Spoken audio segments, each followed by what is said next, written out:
You're on to the TVN News Desk, and I am Charles Ibe with the news at this time on Television Nigerian. In a purported move to ensure accountability, probity, and lend an edge to the fight against corruption, the federal government has reportedly commenced an investigation into the bank accounts belonging to Senate President Ahmed Lawan, Speaker of the House of Representatives Femi Gbajabiamila, and other principal officers of the National Assembly.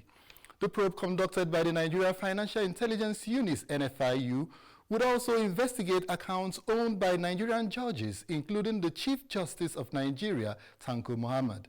A letter dated 10 September 2019 and signed by the NFIU's Associate Director, Analysis and Compliance, Feintola Salisu, stated that the chief compliance officers of banks were directed to release the account details of all legislators and judiciary officials in the country, as well as the account names, numbers, and transaction details of top civil servants in Nigeria. The National Vice Chairman of the All Progressive Congress, APC Northwest, Mustafa Salihu, on Friday told the presidential candidate of the People's Democratic Party, PDP, in the last elections, Alhaji Atiku Abubakar, that he was deceived by scammers into believing that there was an INEC server used to transmit the results of the elections. The politician, who spoke to newsmen in Abuja at the end of a meeting of stakeholders of the party from Adamawa State, described the Presidential Election Petition Tribunal's verdict on Atiku's suit as a victory for Nigeria and Nigerian people, and not for APC alone.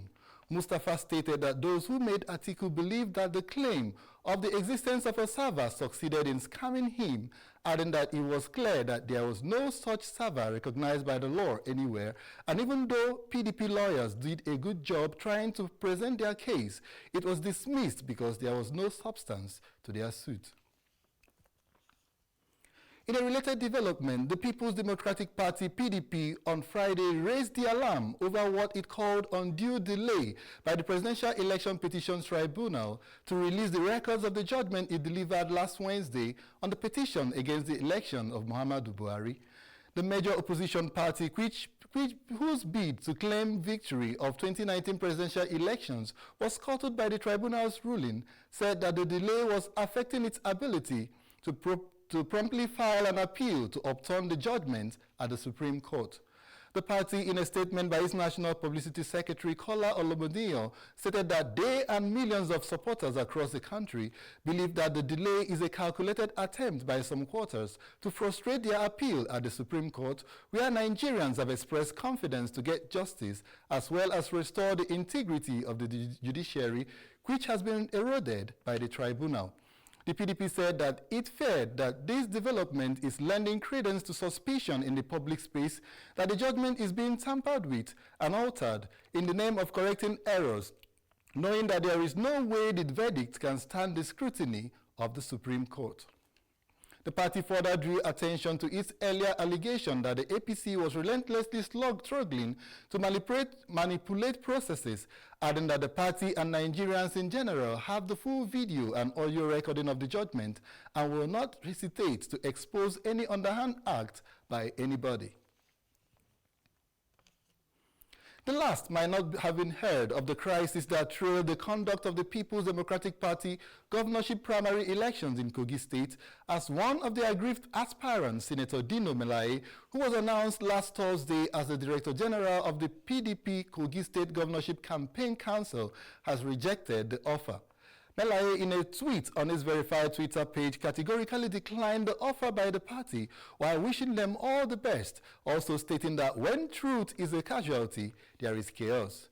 Melaye is reportedly still uncomfortable with the manner the primary election was conducted in the state, even as 10 of the governorship aspirants on the party's platform on Friday rose from a meeting at the PDP National Secretariat and declared their support for the governorship candidate, Musa Wada, with a resolve to work with him to ensure the party's victory at the governorship election scheduled to hold on November 16, 2019.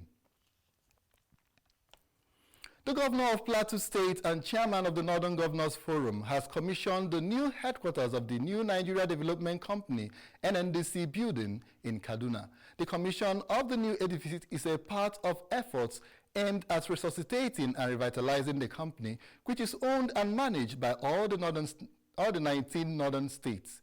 In her address at the occasion, the Deputy Governor of Kaduna State, Dr. Hadiza Balarabe, who presented the Kaduna State Governor, Malam Nasiru El-Rufai, thanked the governors for agreeing to build the edifice in the state, which will help in boosting commercial activities in the state.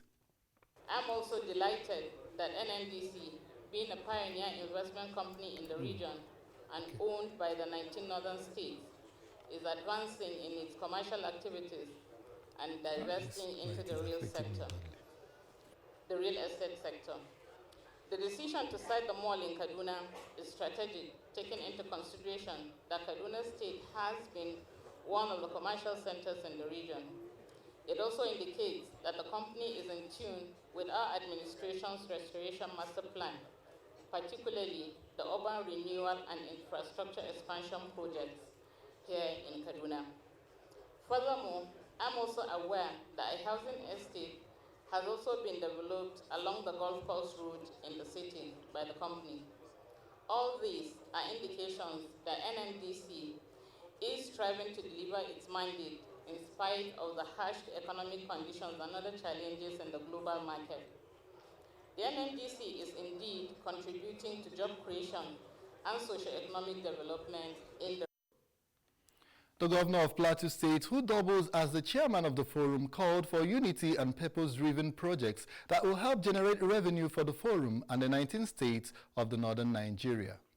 Sense of joy and fulfillment that I welcome you to the official commissioning of the new Nigerian Development Company, NNDC, shopping mall, which by all standards is a very significant milestone in the history of northern Nigeria and indeed the Northern Governors Forum. The significance of this occasion buttresses our renewed determination to reposition our region economically, and for me, it is special because it is taking place during the first meeting our forum is holding here in Kaduna since I was elected chairman of the Northern Governors Forum.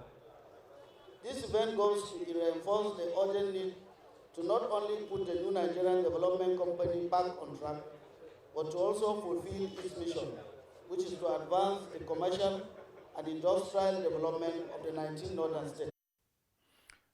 We'll take a quick break now, and the news continues thereafter. Join us again.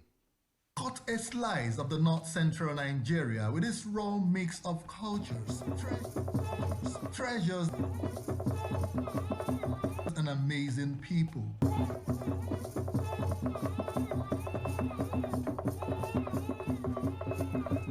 In the vibrant glory of the beauty of nature with striking landscapes. And that's the best from agriculture, commerce and entrepreneurship. Put in a mix of local politics and governance from a resourceful people with amazing lifestyles, and you are right in the center of the northern Nigeria. North Central Journal, a compendium of people, places, news and views, all in an amazing mix that bears it all. Only on Television Nigerian.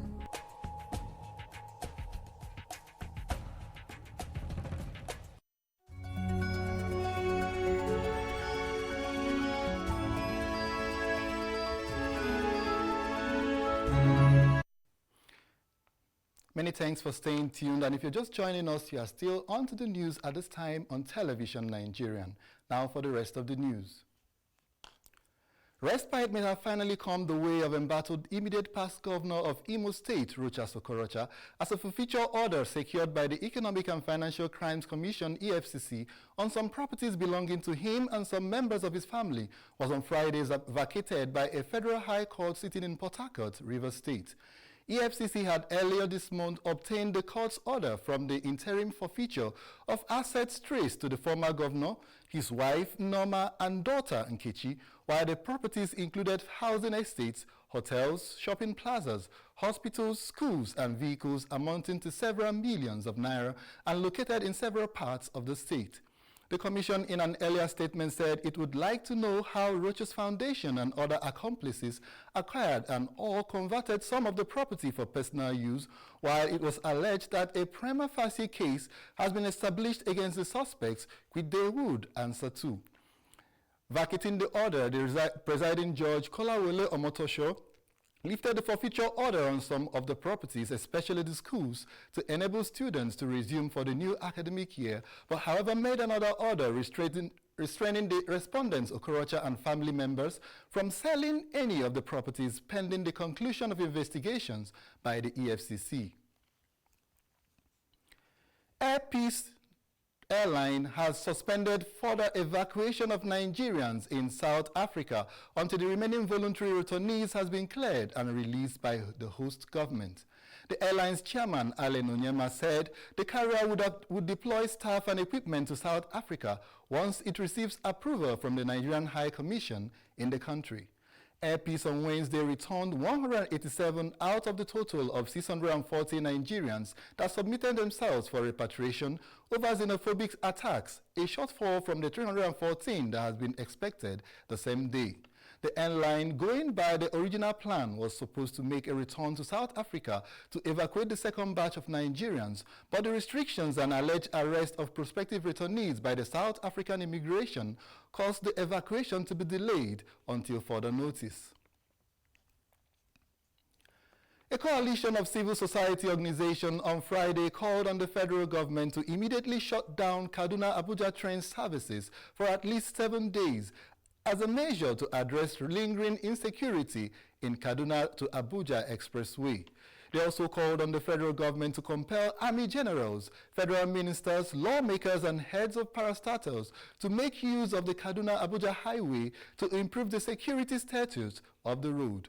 Spokesman of the coalition, Yusuf Amoki, said the call became necessary as ordinary Nigerians keep losing their life savings and valuables to bandits and kidnappers on the major highway in the state, despite the security measures put in place by both the federal and state governments. The alarming level of insecurity in Nigeria is no longer in news to both Nigerians in cities and those in rural areas. No place to hide has become the order of the day, as criminals had graduated from not only blocking highways to trailing people to their homes and kidnapping them. The most frightening of the situation is the non-selective style of operations they have adopted in taking in victims. They block the roads randomly and massively move people into the bush and demand ransom from their family members, irrespective of their financial status. Most of those who could not meet their demands are killed and set as example to frighten others to comply.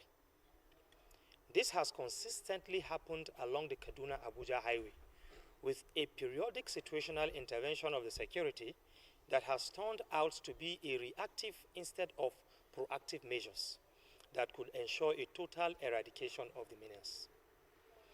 This ugly situation has led to the massive exodus of people from using the road, which is termed dangerous, to using the train service, even though the train service is relatively more expensive.